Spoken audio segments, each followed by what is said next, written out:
Assalamualaikum warahmatullahi wabarakatuh. Perkenalkan, nama saya Riki Rahmat Rizkiko, NPM 1921010533. Program studi Hukum Tata Negara semester 4 kelas I. Mata kuliah Filsafat Hukum Islam. Di video berikut ini saya akan menjelaskan materi tentang objek dan kegunaan filsafat hukum Islam. Hukum Islam mengacu pada pandangan hukum yang bersifat teologis. Artinya, hukum Islam itu diciptakan karena ia mempunyai tujuan. Tujuan dari adanya hukum Islam adalah terciptanya kedamaian di dunia dan kebahagiaan di akhirat. Jadi hukum Islam bukan bertujuan meraih kebahagiaan yang fana dan pendek di dunia semata, tetapi juga mengarahkan kebahagiaan yang kekal di akhirat kelak. Inilah yang membedakannya dengan hukum manusia yang menghendaki kedamaian di dunianya saja. Tujuan hukum Islam tersebut merupakan manifestasi dari sifat Rahman dan Rahim, Maha Pengasih dan Maha Penyayang Allah kepada semua makhluknya. Rahmatan lil alamin adalah inti syariah atau hukum Islam.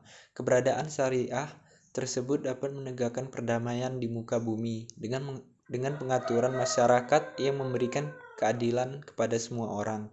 Keadilan sangat mulia di hadapan Tuhan, dan sifat adil merupakan jalan menuju takwa setelah iman kepada Allah.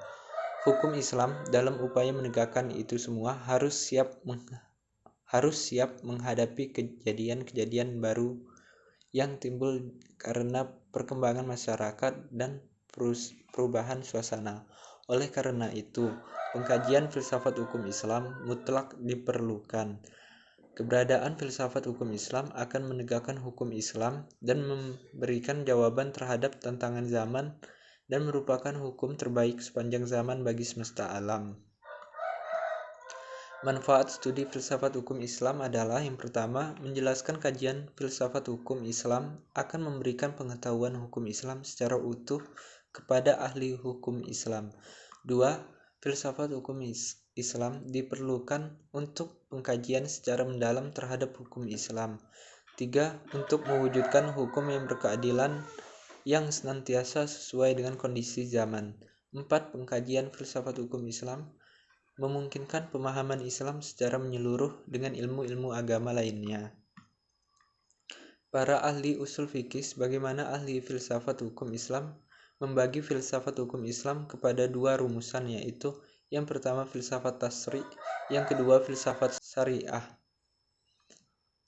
Filsafat tasri', filsafat yang memancarkan ahli filsafat hukum Islam, menguatkannya dan memeliharanya. Filsafat ini bertugas membicarakan hakikat dan bertujuan penerapan hukum Islam dan tujuan penerapan hukum Islam. Filsafat tasri' terbagi kepada yang pertama da'aim al-ahkam atau dasar hukum Islam. Yang kedua mabadi al-ahkam atau prinsip-prinsip hukum Islam. 3. Ushul al-ahkam, pokok-pokok hukum Islam atau mashadir al-ahkam, sumber-sumber hukum Islam. 4. Maqasid al-ahkam, tujuan-tujuan hukum Islam. Dan yang terakhir qawaid al-ahkam, kaidah-kaidah hukum Islam. Filsafat syariah, filsafat yang diungkapkan dari materi-materi hukum Islam seperti ibadah, muamalah, jinayah, ukubah, dan sebagainya. Filsafat ini bertugas membicarakan hakikat dan rahasia hukum Islam. Termasuk dalam pengembangan filsafat syariah adalah 1. Asrar al-ahkam atau rahasia-rahasia hukum Islam. 2. Khasa'is al-ahkam, ciri-ciri khas hukum Islam. 3. Mahasin al-ahkam, keutamaan-keutamaan hukum Islam. 4. Tawabi al-ahkam atau karakteristik hukum Islam. Sekian penjelasan dari saya. Apabila ada salah-salah kata mohon dimaafkan. Wabillahi taufiq wal hidayah. Wassalamualaikum warahmatullahi wabarakatuh.